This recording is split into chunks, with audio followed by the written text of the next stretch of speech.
जय श्री कृष्णा, राधे राधे। दोस्तों, आज हम आपको इस वीडियो में सोमवती अमावस की कहानी सुनाएंगे, तो आप इस वीडियो को पूरा देखिए और चैनल को सब्सक्राइब कीजिए। चलिए शुरू करते हैं। इस दिन नदी में स्नान करना उत्तम और फलदायक माना जाता है। स्नान के बाद अकेले या गौ, अन्न, वस्त्र, सोना, चांदी, फल और धन आदि का दान देवे। तुलसी जी, सीताराम, राधा कृष्ण, लक्ष्मीपति विष्णु और शिव पार्वती की पूजा करें तथा पीपल या तुलसी जी की पूजा करें और 108 बार परिक्रमा देवें। प्रत्येक परिक्रमा के बाद समय पीपल या तुलसी जी पर कुछ न कुछ चीज़ चढ़ाते जावें। 108 परिक्रमा देने के बाद उस सब चढ़ावे को किसी ब्राह्मण को दे दें। फिर तुलसी जी और पार्वती जी पर सिंदूर चढ़ावें। उसी सिंदूर को स्त्री अपने सिर की मांग में और माथे पर लगाकर पार्वती माता से कहें, हे माता, मुझे सुहाग दीजिए। इसके बाद कोई भी वस्तुएं लेकर सोमवती अमावस के उपलक्ष्य में भगवान के नाम से संकल्प लेकर ब्राह्मणों को दान कर देवें। चलिए हम इस वीडियो के माध्यम से हम सोमवती अमावस की कहानी सुन रहे हैं, तो कहानी को पूरा सुनिए और लास्ट में वीडियो को लाइक करिए और चैनल को सब्सक्राइब कीजिए। एक साहूकार और साहूकारनी थे। उनके साथ बेटा, बहू और एक बेटी थी। उनके घर एक भिखारी से भिक्षा लेने आया करता था। वह भिखारी बहुओं के हाथ भी भिक्षा लेता था और यदि बेटी उसे भिक्षा देने जाती तो वह नहीं लेता, मना कर देता था। पूछने पर कहता कि बहुओं के भाग्य में सुहाग लिखा है, किंतु इस लड़की के भाग्य में सुहाग नहीं है। एक दिन यह बात जब साहूकारनी ने सुनी तो वह बहुत दुखी हुई। दूसरे दिन साहूकारनी इस बात का कारण जानने के लिए खुद दरवाजे पर बैठ गई और भिखारी के आने का इंतजार करने लगी। जब भिखारी आया तो साहूकारनी ने उसे इसका कारण पूछा। भिखारी बोला, तेरी लड़की का जब विवाह होगा तब फेरों के समय आकर इसके पति को स्पर्श डस लेगा। यह सुनकर साहूकारनी दुखी होकर बोली, इस युक्ति के बचने का कोई उपाय बताइए, यदि है तो कहो। भिखारी बोला, इस युक्ति के टलने का उपाय है। एक सोमा दोबन नाम की दोबन है, यदि वह आकर तेरी लड़की की सोमवती अमावस का फल दे दे तो उसका सुहाग बच सकता है। यह सुनकर साहूकारनी सोना दोबन की खोज में निकल पड़ी। जो भी उस रास्ते में मिलता उसी से सोना दोबन का पूछा पूछती थोड़ी दूर जाकर एक वृक्ष के नीचे बैठ गई। पेड़ पर गरुड़ पंछी का बच्चा था, उसे खाने को एक सर्प आया। साहूकारनी ने सांप को मारकर डाल के नीचे दबा दिया। जब गरुड़ पक्षी आई तो साहूकारनी को देख उसे चोंच मारने लगी। साहूकारनी ने कहा कि मैंने तेरे बच्चे को सांप से बचाया है, मुझे क्यों मारे। यह सुनकर उसे देखा कि सांप मरा पड़ा है। सर्प को पास में मरा देखकर गरुड़ पक्षी बहुत खुश हुई और बोली, तू वर मांग। साहूकारनी ने कहा, मुझे सोना दोबन के पास पहुंचा दे। गरुड़ पक्षी ने उसे सोना दोबन के घर पहुंचा दिया। सोना के साथ बेटा बहू थे। उनमें काम काज के ऊपर आपस में किसी भी नहीं बनती थी। यह देखकर साहूकारनी पास में ही रहने लगी और सबके सो जाने पर मौका पाकर रोज सुबह अंधेरे में उसके घर जाती थी और उसके घर का चौका वासन झाड़ा बुहारी करके गंधाओं की लीद वगैरह उठाकर पूरी साफ सफाई करके अपने स्थान पर वापस आ जाती थी। सोना दोबन यह देखकर आश्चर्य करती कि इतनी सुबह कौन आकर ऐसी अच्छी सफाई, साफ सुथरी सफाई कर रहा है। मेरी बहू तो आपस में लड़ती है, कोई भी सफाई नहीं करती, फिर मुझे भी ज़्यादा ऐसा कौन नीच है, देखूं तो सही। एक दिन वह रात को इस बात का पता लगाने के लिए छिपकर बैठ गई। साहूकारनी आई और जैसे ही सफाई करने लगी तो सोना दोबन ने उसे जड़ से पकड़ लिया और बोली, तू कौन है, क्या कारण है, तू इतने अंधेरे में आकर ये सब काम क्यों करती है, इतनी नीच जाति की हूँ, तू मेरी सफाई क्यों करती है, सो कहे। साहूकारनी बोली, पहले तिरवाचा भर, जो मैं मांगूँ सो देगी तब बताऊंगी। सोना दोबन ने तिरवाचा भर कर कहा कि जो मांगेगी सो दूंगी।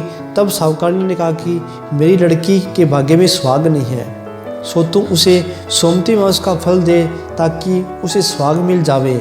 यह मुझे पंडितों ने बताया है। सोना ने कहा, जो मैंने वचन दिया है उसे पूरा अवश्य करूँगी, परंतु तेरे मुझसे वरदान बहुत कठिन मांगा है। जब तेरे ऊपर मुसीबत आवे तो तू मुझे बुला लीजो। साहूकारनी ने अपने घर का द्वार वापस अपने घर के पास लिया और बेटे की विवाह की तैयारी करने लगी। जैसे ही फेरों का समय आया तो मंडप में से एक सर्प निकला और वर को डस लिया। उल्टे नगाड़े हो गए, हाहाकार मचने लगा। साहूकारनी तुरंत सोना के घर पहुंची और उसे अपने संग ले आई।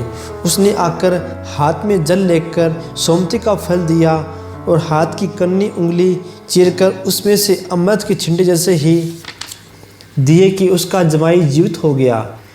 अब तो वह खुशी की लहर छा गई।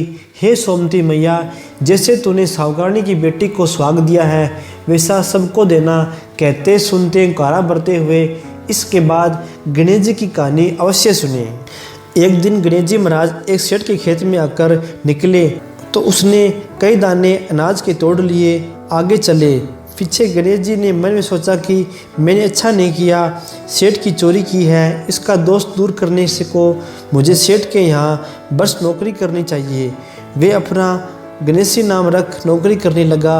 एक दिन सेठानी निकट कर आई और राख के हाथ धोने लगी। आयो गणेशी, जड़ जेठानी के हाथ मरोड़ दियो और राख सरका कर माटी के हाथ धुला दिए। सेठानी गुस्सा में सेठ जी से बोली, देखो जा नौकर ने मेरो केसो कस के हाथ मरोड़ो है। जाकी ऐसी हिम्मत। सेठ जी ने नौकर को बुलाया और पूछा, तेने सेठानी के हाथ को क्यों मरोड़ा? नौकर ने कहा, मैंने सीख की बात कही है। ये राख से हाथ धो रही थी, कई राख से हाथ शुद्ध होते हैं। मैंने माटी से धुला दिए। राख से हाथ धोने से घर में रिद्धि सिद्धि चली जाती है और माटी से हाथ धोने से रिद्धि सिद्धि वापस आती है। यह खूब बरकत आती है। गणेशी की चतुराई सुनकर सेठ जी बोले, ये ठीक बात है। गणेशी समझदार है। कुछ समय बाद गंगा स्नान के कुंभ पर्व का मेला लगने लगा। सेठानी किनारे पर बैठकर स्नान करने लगी। गणेश ने घसीट कर बीच में ले जाकर गोता लगा दिया। सेठानी ने घर में आकर सेठ जी से सब हाल कहा। इसने इतने आदमियों में बड़ी बेइज्जती की है। सेठ जी ने गणेशी को फिर बुलाकर पूछा। वह बोला, ये किनारे पर बैठकर क्या सबके नहाए जल से नहाती है? 20 धार में नहाने से राजपाट मिलता है, सो नहावा लाया। एक दिन घर में हवन हुआ। सेठ जी के कहने पर गणेशी सेठानी को हवन में बैठने को बुला लाया। सेठानी काला अंगिया पहनकर आई सो गणेशी ने वह फाड़ डाली और बोला, हवन में काला अंगिया नहीं पहनते, लाल अंगिया पहनकर चलो। अब तो सेठानी मारे गुस्से के रूठ कर बैठ गई। सेठ जी ने आए और बोले, क्यों रूठी हो, बात क्या है? वह बोली, गणेशी ने मेरी अंगियां फाड़ डाली, मेरी बेइज्जती की है। आओ। गणेशी झट बोला, ये कलिया अंगियां पहनकर आ रही थी, सो मैं लाल अंगिया पहनाकर लाया हूँ। शुभ काम में काले वस्त्र पहनने से बाधा आती है, बरकत चली जाती है। सेठ जी ने गणेश की बुद्धि की प्रशंसा की। सेठ सेठानी पूजा करने लगे। पंडित जी बोले, मैं गणेश की मूर्ति भूल आया हूँ। यह सुन गणेशी बोला, अरे मुझे ही गणेशी मानकर विराजमान कर दो, तुम्हारे सब काम सफल हो जाएंगे। अब तो सेठ जी गुस्से में भर गए और बोले, अब तक तू सेठानी से ही मस्करी करता था, आज मुझसे भी मस्करी करने लगा। गणेशी बोला, मैं मस्करी नहीं कर रहा, सच बता रहा हूँ। यह कहते ही गणेशी ने झट से अपने गणेशी को रूप धारण कर लियो। अब तो सेठ सेठानी ने गणेशी की खूब पूजा की। पूजा खत्म होते ही गणेशी अंतर्ध्यान हो गए। यह देख सेठ सेठानी बहुत पसंद लगे और बोले, मुझे बहुत दुखा हुआ है। और बोले, हमें बहुत धोखा हुआ। हमारे घर में गणेश जी महाराज खुद रहे और हमारे सब काम किए। उन्हें दुखी देख गणेश जी ने रात को स्वप्न में कहा, मैंने तेरे खेत में से 12 दाने गेहूँ के चुराए, सो दोष कूट मिटाने की खातिर मैं तेरे यहाँ 12 वर्ष नौकरी बनकर रहा। अब तेरे खूब धन होगा। सेठानी के करोड़ों की माया हो गई। खूब नौकर नौकरानी हाथी घोड़ा हो गए। हे गणेश जी महाराज, जैसो तुमने सेठ सेठानी को दियो वैसे हमें भी दीजो। कहते सुनते ओंकारा भरते हुए मेरे सारे परिवार को दीजो। जय गणेश जी महाराज की जय हो। जय सोमती अमावस्या की जय हो।